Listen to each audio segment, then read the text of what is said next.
Hello, everybody. Welcome to Hooked on Sonics, episode 24. We are reviewing some pretty cool albums, I think. We got Bill Ward, the drummer from Sabbath, with Ward 1 along the way, and Paradise Lost Icon.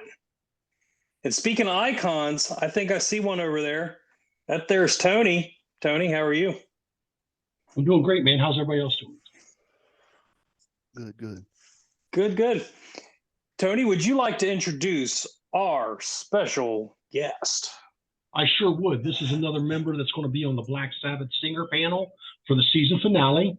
And this is a very, very good friend of mine and one of my most respected musicians in the Columbus music scene, Aaron Edelblut from Gudger, Parisians, and Rabbit Dog. You're too kind. Thank you very much. Yeah. And a nice whiskey collection he's got over there. He's flexing.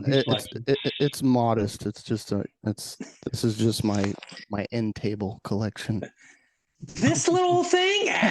Don't worry about it. Cool. So yeah, Aaron has been a big part of the music scene, and pretty much, you know, I think they were one of the only bands. Gudger was one of the only bands that I seen live somewhere pre-pandemic or just mid-pandemic, something like that, over at Space Bar, which was a great show. Remember me telling you about my friend Ryan Coyer from MG Flash? They opened up for him, and I think it was oh man, I can't remember the other guys' names, man, but they were really good. They were kind of Dismemberment. Yeah, they were great too. Yeah. God rest Ryan's soul, man. We miss you every day, brother. Definitely. So me and Aaron kind of hit it off, and we became really good friends, you know. And I try to go see Gudger when I have availability to do so. We got to see these guys open up for the Winery Dogs, which was absolutely amazing. So, very cool. Yeah, very, very good guys. If you ever get the chance to see Gudger, see Parisians, man. Parisians is supposed to be hitting the scene pretty hard from what it sounds like. You guys got a lot going on from what I understand. And then if you get the opportunity to see Rabbit Dog, take it in. Anything else, Aaron? You pretty much covered most of my life. Yeah, I don't really have much else going on outside of music. So, hey, Aaron, real quick, I wanted to ask you about what appears to be your Gudger's latest single, "Welcome to the Machine," the Pink Floyd cover. Yes, sir. Tell me about that. I absolutely love your guys' version of that. I appreciate it, man. So I've obviously always been a huge Pink Floyd fan. I cut my teeth with, you know, all the good classic rock stuff. Like my dad, the guitar player for Gudger, you know, he and I for a long time we were in cover bands and stuff. Ever since I was a kid, I mean, really before I was old enough to really be playing in bars, I was in every weekend. So yeah, we were just playing all the classic stuff, you know. And Welcome to the Machine has always been like one of my favorite songs of all time. And like, I always wanted to cover it, but it was just one of those things where it's like, you know, there is so much going on in that song, and there'd be no way to possibly like come close to duplicating it. But so we were just, you know, I told him, I was like, we need to do this and put our own spin on it. Like the original doesn't have drums, so I always thought, like, I was like, if we ever do this like as a cover, I'm putting some drums on there.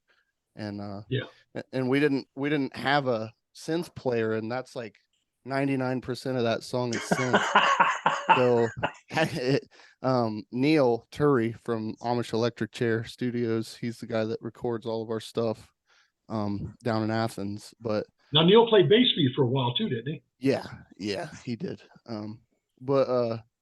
So we were trying to figure out, you know, there was a couple people that were interested in doing the synth parts, but it never went, you know, obviously never went through. So I was just like, you know what, I feel like we could probably, maybe figure something out. And if worse comes to worse, I'll just do all the weird synth stuff on guitar and just make it that much more heavy, you know. But we were able to kind of pretend like we knew how to play the synth parts. So yeah, it took a while to finish, but I'm pretty stoked on the outcome of it. I think it sounded pretty sweet. Yeah, I strongly recommend it to anyone out there. Just a really great cover, guys. Really great. Cool. Thanks, man. I appreciate it. So we've been listening to some Gudger and stuff here lately, and what have you been listening to, Bruce? Well, this week I've been listening to Dale Watson and his Lone Stars. What the fuck is that? Oh, dude, this man's he's an icon in the country western swing, rockabilly. I'm glad you're not giving me an album tonight. Oh, listen, it's going to be up there one of these days. You're going to get some Dale Watson. Oh, no Phenomenal way, guitar player. His little subgenre is Ameripolitan. So Ameripolitan. I think he just made it up. They usually do that. It's possible. Like who made up Gent? Oh yeah. Good day, Gent. Sure, I would assume that Gent is probably because most of the, Gent music is Gent, yeah. So that's me. What about you? What was I listening to this week? I definitely checked out the album that I'm going to review. I'm halfway through the Metallica album, the new Metallica album, because I'm really giving it a good listen after what you and Chuck said about it.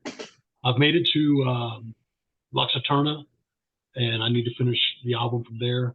So far, I'm in full agreement with Chuck. There's some greatness sprinkled in. This is not a bad album so far, man. I'm actually pretty impressed, and I get what he says by the tracks being more memorable. So yeah, that's kind of what I've been listening to. How about you, Aaron? I normally, like I was telling you earlier, I don't really seek out a whole lot of new stuff.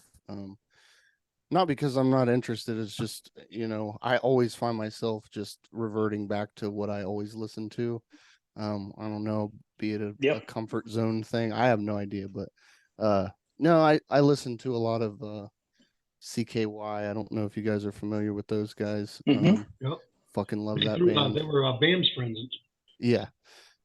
And then I've also been since I started the band Parishans.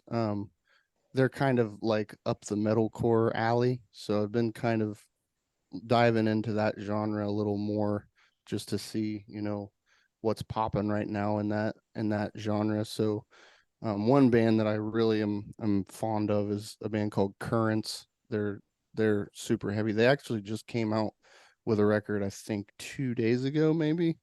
It's called The Death We Seek, and it's heavy as fuck. It's great. And check that out. And yeah, the band Era, I really like that band a lot too. Just super, going back to the Gent style. Yeah, it's very like math rock type stuff. It's good stuff. You know who else I checked out this week I forgot about was Elder. Oh, Elder's the shit, yeah. Elder rock, man. I like those dudes a lot. I was hoping to see them with Ruby the Hatchet and up in Cleveland the day before the Bongzilla show, but didn't pan out. Didn't have anybody to roll with. Kind of sucked.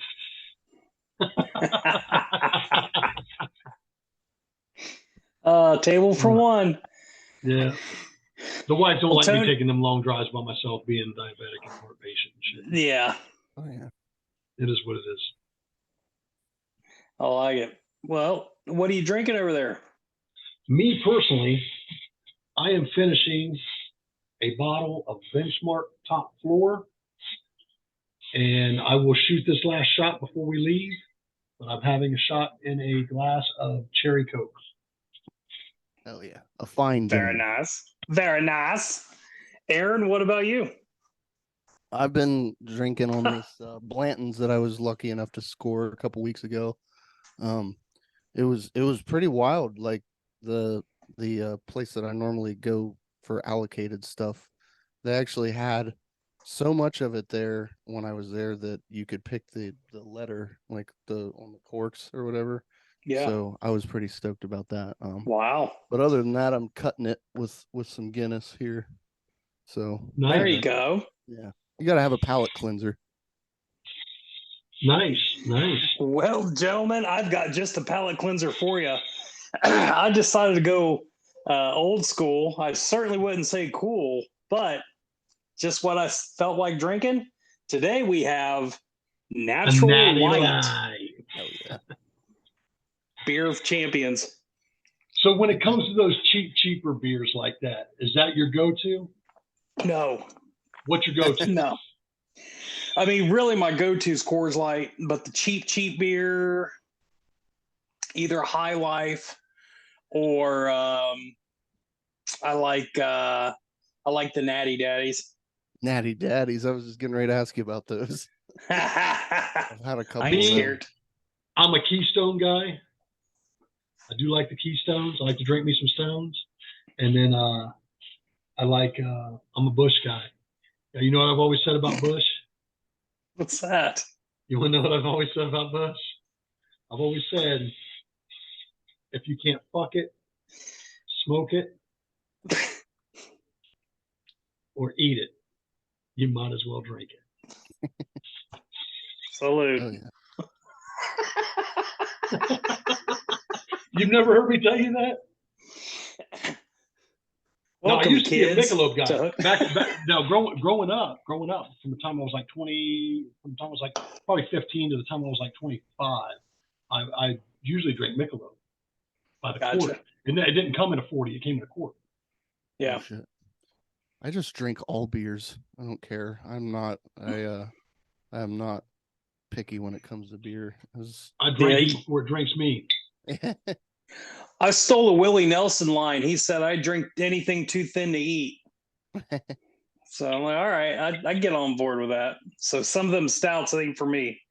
Because some of them Yeah, I'm thick ass not. things. I have to be in the mood for a fucking stout. Yeah. I really have to be in the mood for a stout. Now I'll tell you one of my favorite beers here in Columbus, and I just went to the Ace of Cups to see that Bongzilla show, which was fantastic. Thank you, Neil Billy, for the picture and the great ass experience. But they were serving Barley's Bloodthirst Wheat, and that is one of my hands down favorite beers. If you've never had it, it's a blood orange beer, and you can drink this shit for breakfast. Nice. Sweet. It is nice. But Very with cool. that being said, I'm gonna move on to the news so we can get to the news review. You with that? Sweet. With it. Very, very light day in the news. Tone didn't do a bunch of extensive research today, but we'd like to thank our friends over at blabbermouth.net for helping us out and providing us with some decent information. Godsmack, I think, just started their tour for those of you guys interested. This one's for Bruce. I noticed this. Ace brings back Scott. Scotty Coogan. Scotty Coogan's back, yeah. Yeah. Boy, that was dirty. It sounds like Deicide finished a new album. And Drowning Pool is working with, what's that cat's name? Ryan Combs, I believe it is, for the first time in 10 years. And that, my friends, is the fucking news. I told you it was slow. It was a slow day, dude. Seriously. And I wasn't going to get into the Motley Crue drama and all that other fucking great shit. Nah, I'm over it. Everybody's aware it's out there going on, but it's like the elephant in the room. You just kind of try to avoid it, walk past it, fuck it. You know, it's just ridiculous. They just need to go away mad and go away. They just need to go. Well, my mom would hard disagree with that statement, but Listen, I love Crue. Oh, I love Motley Crue. But my God, just stop. Aaron, how many times did your mom see them live? Well, I don't think she's ever seen him live, but she's getting ready to go see him next month, I believe. I am so sorry. I feel so sorry. Then for Aaron's mom, they can quit after a month and a half. There you go. There you go. Yeah. Dude, I'm going to tell you something. I've seen them 4 times. 4 times, and this is no lies. 4 times I've seen them live. all 4 times, Vince was the worst singer I've ever seen live. I've seen a couple videos. It's pretty brutal. Yeah. I mean, It's I bad.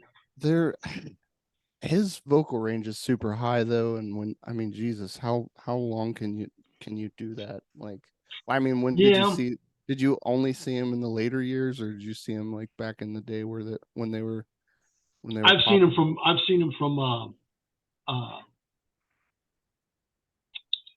Dr. Feel Good on. Oh, okay.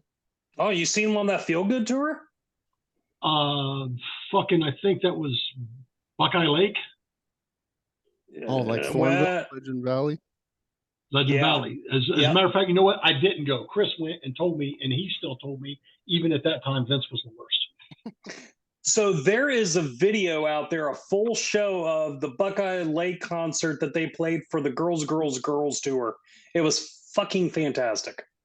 Now look, I'm not going to say that Vince, if he's on his game, he's great. But I'm going to tell you one of the greatest things Vince could do: get the weight off his chest. He's not used to singing with that weight on his chest. Yeah. I sing baritone. I wouldn't be used to singing with it off my chest. Yeah. You know what I'm saying? Yeah. So, and it's no disrespect, because I want to tell you 1,000 times a day, I absolutely love Motley Crue. I have been a fan. If you ask me what my favorite album is, it'll probably blow your mind. What's your favorite album? Don't say Theater of Pain. Too Fast for Love. Okay, that's acceptable. It was raw, dude. It is the most rawest form of Motley Crue you will ever get. Ever. Yep. And that's why I love that album. If you ask me my favorite album from Megadeth, the first album, Killing Is My Business and Business Is Good. The studio didn't have their oversight breathing in his face. He went in there angry and made one of the best album, in my opinion, by Megadeth. And it's just fucking raw, man. I love those raw fucking beginning albums, because you're never going to get that from them again. I agree. You know, it's amazing. You know, think about the Danzig albums. The first 3 Danzig albums are fucking phenomenal. You get into the 4th and 5th, things start sliding. You know, and Listen, man, I don't know. I felt some real aggression and just real into it on that Elvis Covers album. Pass on that shit. I mean, right here, dude. Please, I don't want to talk about it, dude. I don't want to talk about it. You know how I feel about the man, and the man has made 2 recent albums I'm not at all happy with. I pass on most Danzig, so it's okay. That's fucked up, man.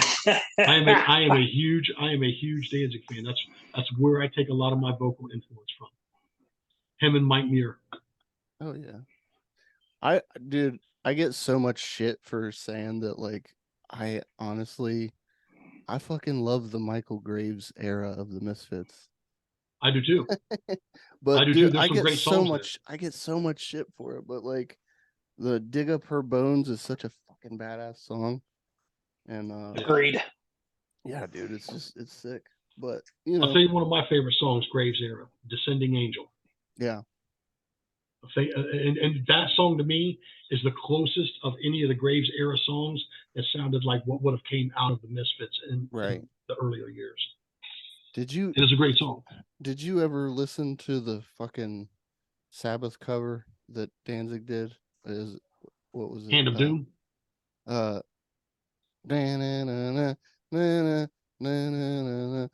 I never heard that. Dude. Just go listen to it. Oh yeah, okay. Yes, I have heard it. He did a better job on Hand of Doom, dude. If you get the chance, listen to Hand of Doom.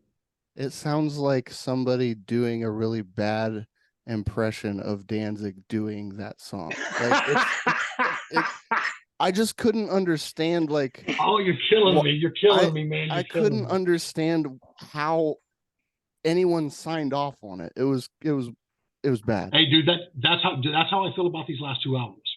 That's how I feel about these last 2 albums. You know, sometimes he's really in there and really producing some really great stuff, and sometimes I'm just like, what is going on, dude? Yeah. Talk to me. Talk to me. How can we fix this? Yeah. Like, I'm glad because he really wrote some really good bluesy metal, man. Like really, really good bluesy metal, dude. And I love that shit. I'm just glad to see. Oh, sorry. Go ahead. And he would probably be my first real introduction into doomier stuff. Yeah. I'm just glad to see that he's actually jamming like with Misfits, you know. Yeah. I'd like to see one of those shows. Yeah, I hear there's something to live. Yeah. But with that being said, we'll move to these reviews. Sweet. Yep, because I know we're probably killing on time. We've had a great time talking, which is what we do. We get in here and we do this thing. Oh, listen, we love to hear the sound of our own voices, don't we? Hey, you guys are playing tomorrow night, ain't you? Who, me? Yes. No, sorry. We played last Tuesday, actually. Okay, that's why you couldn't be on last Tuesday. I'm actually going to go tomorrow night see Coheed at Kimba. Nice. Yeah. Cool. Well, Bruce, you want to do your review first, or you want me to do mine? You know what? I'll go ahead. Why not? So, old Skeet, again, thanks to Skeeter over there for being on the show last week. He gave me Bill Ward's Ward 1 Along the Way. It's the first solo attempt by Mr. Ward there. It was released January 10th in 1990. There was actually 2 covers for this album. The original cover, very, and I'm going to say this a lot, is very Pink Floyd reminiscent of like some like Pipers at the Gates of Dawn in that kind of vein. So basically a picture, lots of different pictures of him, you know, in different poses and things like that. Kind of like in a kaleidoscope. Kind of neat. Dated. It's certainly the imagery on that cover does not really match what's on the album. So when I seen the cover, I'm like, I don't know. It's kind of interesting. All right. This album, it could easily fit into that late 80s Pink Floyd style. Okay. The opening song, the little mobile shooting gallery, and short stories, it's a little harder than that Pink Floyd, but just very dreamy and very, you know, spacey, like Floyd was, like, you know, in that Momentary Lapse of Reason era, you know. They had lots of albums. Yeah, he had lots of different special guests on this, including Ozzy sang 2 songs on this, one being the only single off that album. Zakk Wylde, Jack Bruce from Cream, Bob Daisley, and Kiss and Alice Cooper fame Eric Singer also played drums on that.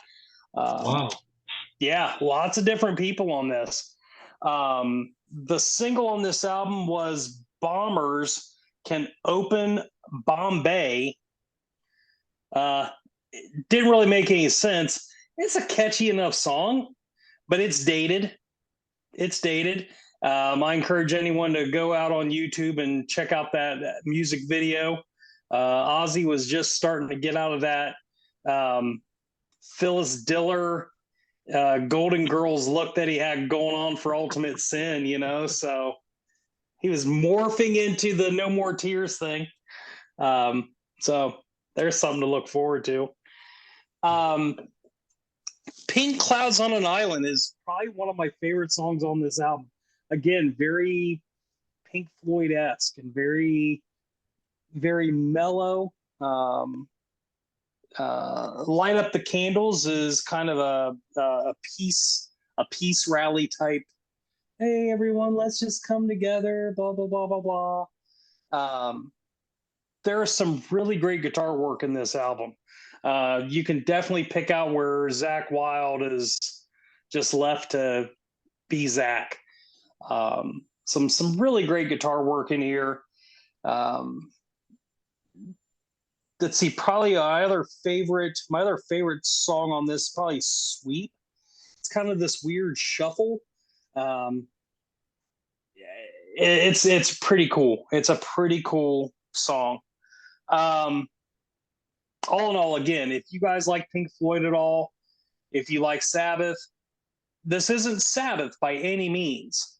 You know, the closest you're going to get to that kind of feel is the two songs that Ozzy was on. The other one I think was Jack's Land, that Ozzy sang on. Other than that, it's pretty Floydish, just with some better guitars. I mean, obviously David Gilmour, phenomenal guitar player, but Zakk Wylde's Zakk Wylde. So for me, I would give this album a solid 7.8, 7.9. I'm definitely interested in hearing more from Bill. And I like that this thing was just it was completely different than what I was kind of expecting. And, you know, sometimes when drummers put out albums, they're not very good. Just ask Peter Criss.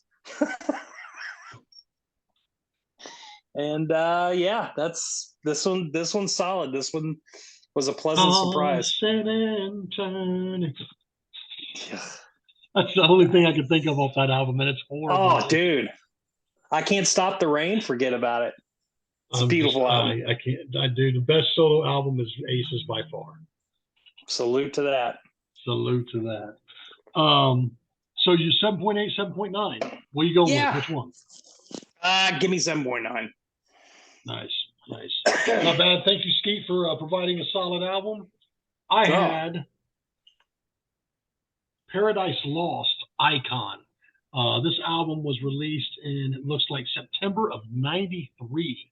How this thing would fly under my radar during the peak of my thrash metal years would be beyond me, because this definitely has elements of thrash. There's some elements of doom. There's some elements of goth in here.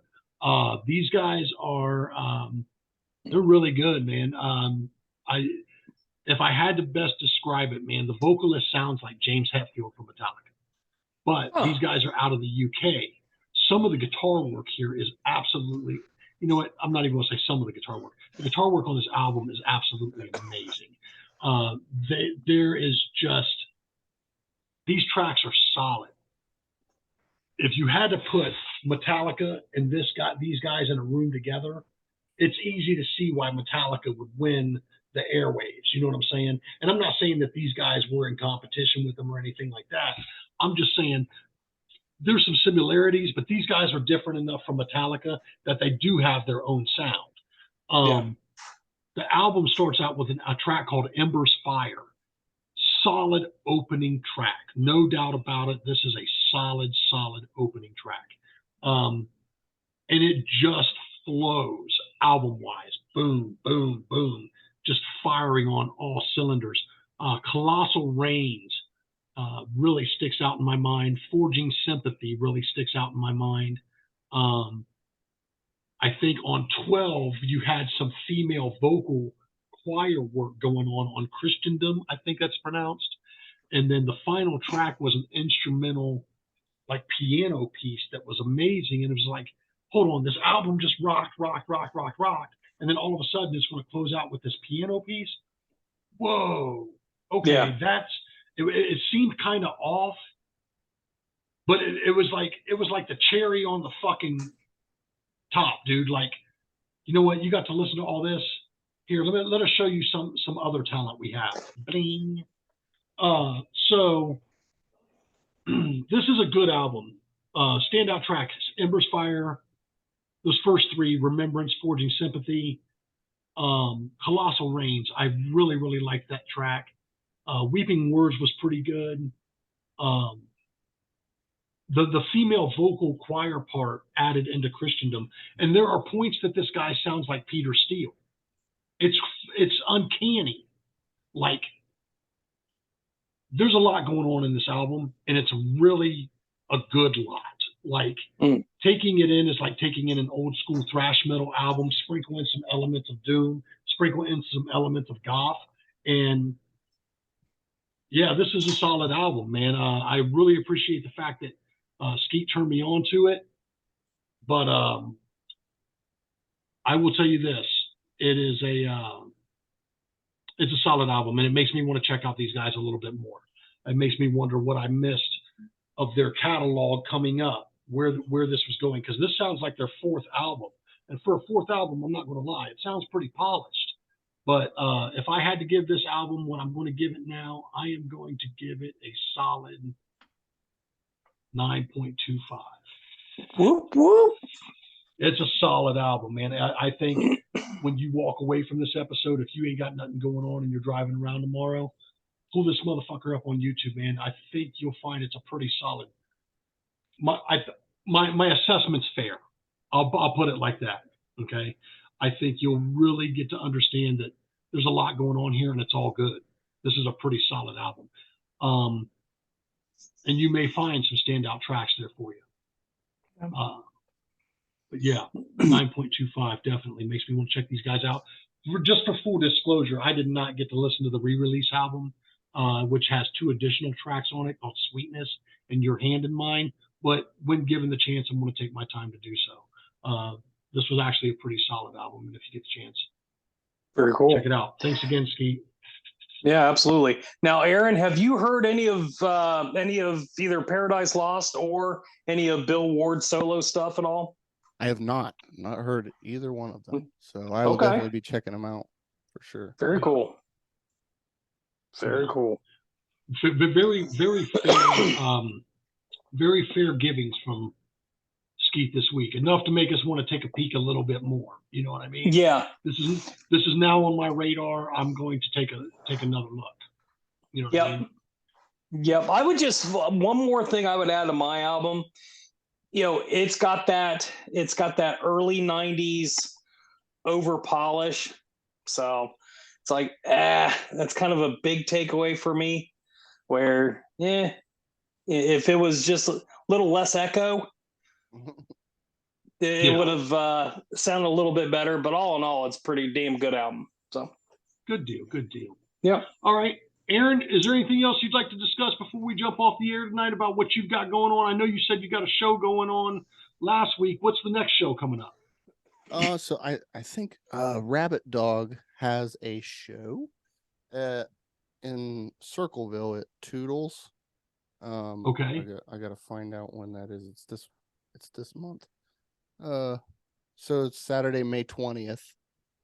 We're playing with a band called Back Dorothy. They're a really fun band to watch live. Hell yeah. And then Gudger, we're pretty quiet until I think June. So Friday, June 16th at Ace of Cups. And then Saturday, June 17th in Lancaster, we're doing a big hometown show, celebrating. It's my brother Matt's birthday. So we have a lot of June birthdays in my family. So it's just basically going to be like an Edelblut birthday blowout in Lancaster. So the Edelblut Blash. What are you doing June 2nd, if you don't mind me asking? I have no idea. So if you ain't got no plans, man, why don't you come with me and go check out? I know you know the fellas from Dresden Electric. They're playing. I think the CD release party for my buddies from Beyond Neptune. Okay, where's that at? Fuck, man, I can't remember right offhand, but I'll be in touch on it. Yeah. Why don't we get together and go hit that fucker up, man? I'm always down, man.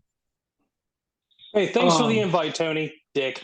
You're in Tennessee, fucker. Hey, listen. You can come on up and hang out any fucking time. You know the deal. Bless you. Cool. What's going on with Parisians? Do we have a show date for Parisians coming up? No.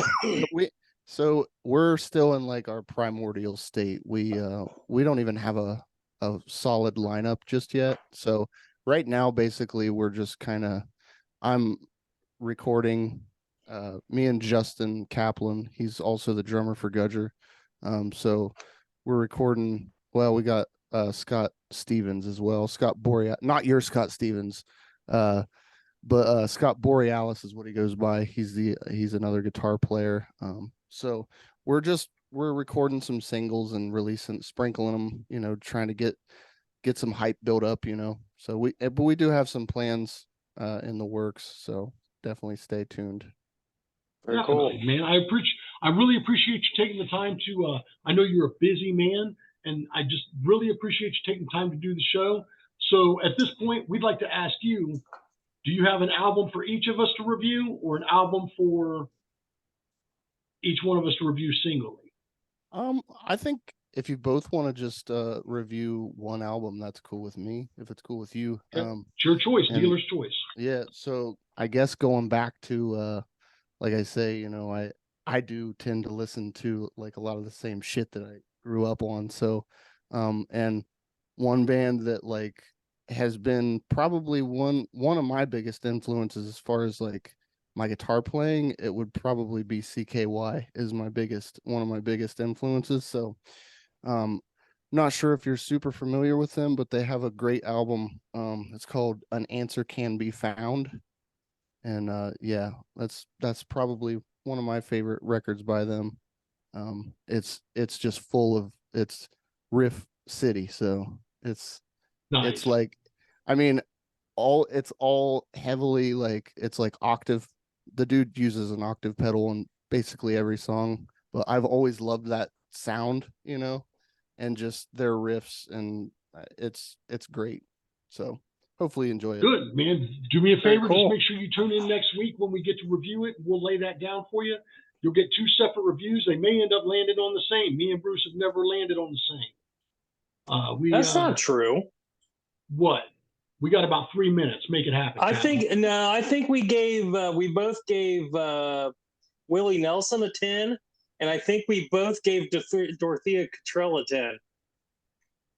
Yeah, that Dorothea Cottrell 10. The first album is a 10. That second album's a 10 too. Have you heard the second album yet? Not all the way. God bless, man. It's so fucking good. I've listened to it about 10 times already. It's more the same, and it's brutal. And there's new shit. You know, it's not just her and the guitar. It's really good, man. But with that being said, next week we're going to be reviewing CKY's An Answer Can Be Found. No, I had to think about it for a second. I'm a little inebriated. It happens. But we want to thank Aaron Edelblut for coming out. Stay tuned to his projects, Parisians, Gudger, and Rabbit Dog. And just to mention this real quick, talk to Andy Center of Rabbit Dog, who is also with a band called Weed Demon. They opened up for the fellas out in Bongzilla and Wizard Rifle this week. And if you get the chance, check those dudes out. They are good stoner doom metal, man. They wail, and I'm looking forward to hearing more from them. Till next time, Bruce, I'll talk to you later. See you guys. Thanks again, Aaron. Yeah, anytime. Thanks again, Aaron. Bye. Bye. See ya.